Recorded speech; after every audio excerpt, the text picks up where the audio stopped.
Hi everyone, Jeff the Rose Dude here, and in this video we will be going over transplanting our rose seedlings. So let's get to it.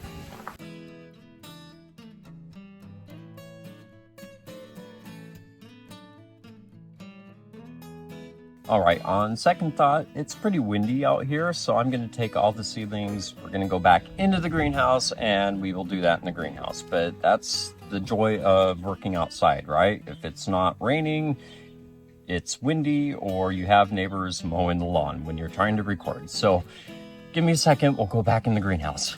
All right, so I have two seedlings that I planted about 2-3 months ago, and they are ready to be potted up.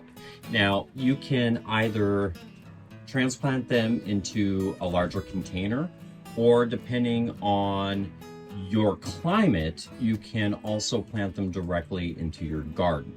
A lot of that is going to depend on your winters because these are still really young and they haven't fully matured, and they may not be able to withstand a cold winter. So by putting them in a container, you're able to help them during the winter, just like a lot of your container plants, moving them into a shed, an unheated garage, up against the fence. During the winter time, you would want to do that with rose seedlings as well.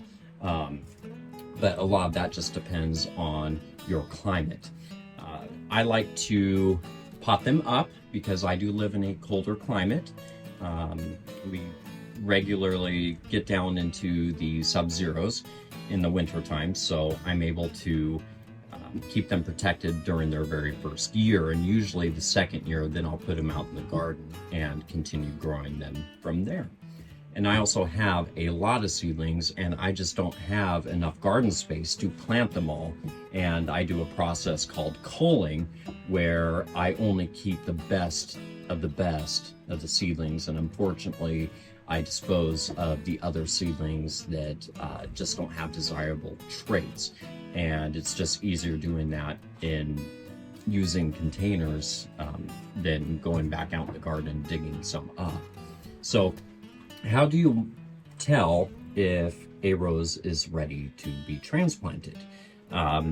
Generally, on the bottom, you'll see roots growing out, and that's probably the best sign that they need to be transplanted. They like a lot of room to grow, and if they don't have the room, then it can start stunting the growth. So seeing roots at the bottom of your cells is the best way to tell.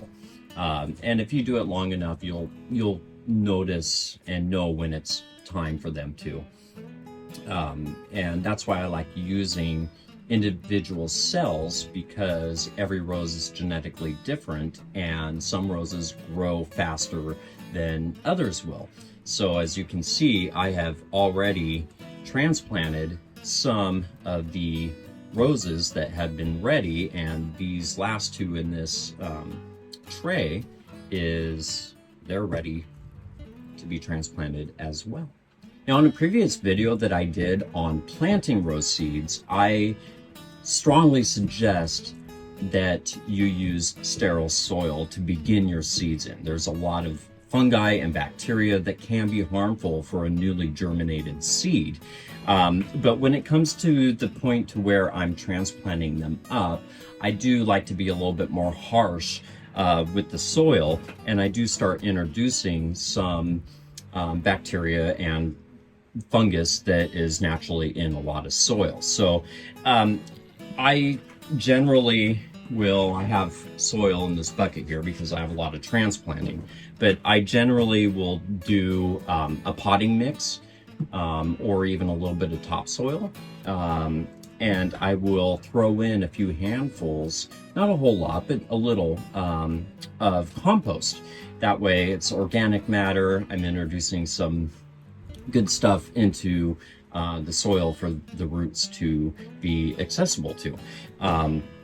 And I like to also use perlite if I have it on hand, because it just makes the soil a lot looser.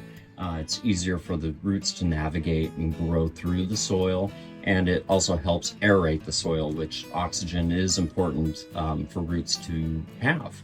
And my favorite way to plant rose seeds are in individual cells, like I said earlier, but this year I had over 3,000 seeds that I planted, and I just didn't have enough of the cells, and I didn't have enough space to have individual pots for all the seeds. So I did use a tray, which I will show you here in a little bit how I get these transplanted as well.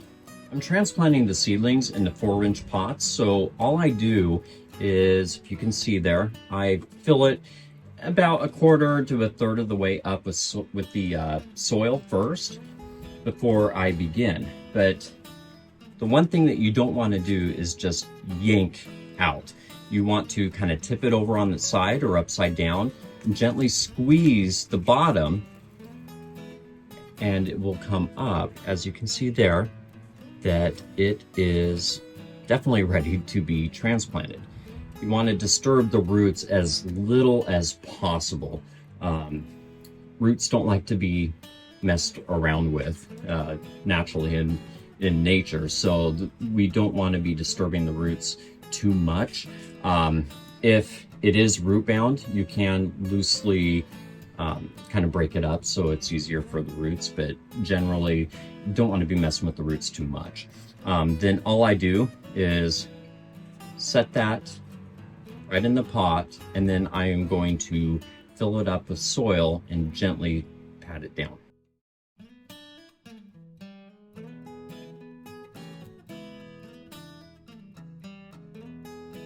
And when you are adding soil to the pot, you want to make sure that the soil level stays at the same level that the seed had been growing at. If you bury the stem, it can lead to rotting, and if you keep the roots above the new soil level, then it can dry out and they won't be making it either. So just keep that in mind. Try to keep the soil level at the same level that they were previously.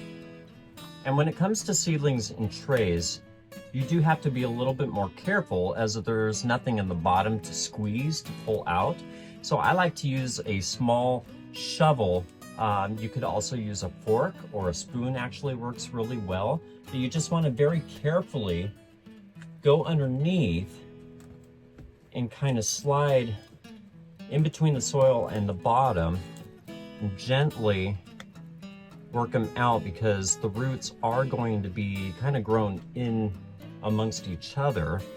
And then when you get a chunk, then you can loosely and very carefully kind of break the roses apart from each other. See, that's why I like using individual cells, because these roots are tied in with each other pretty well, but that's how it works. But as you can see, this rose has quite a bit of roots on it, as well as this one. This one has a lot of roots. I should have transplanted this earlier.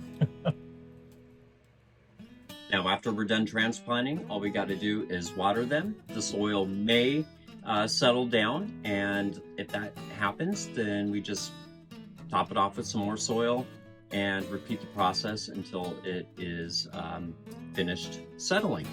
Then the last thing that we have to do, label them so you remember what roses these are. What crosses did these come from? What seedlings are they from? Because you will forget. Labels will save your life and so many headaches. So keep an eye out for more videos on rose care and how to hybridize roses, and I will see you later. Have fun with your roses.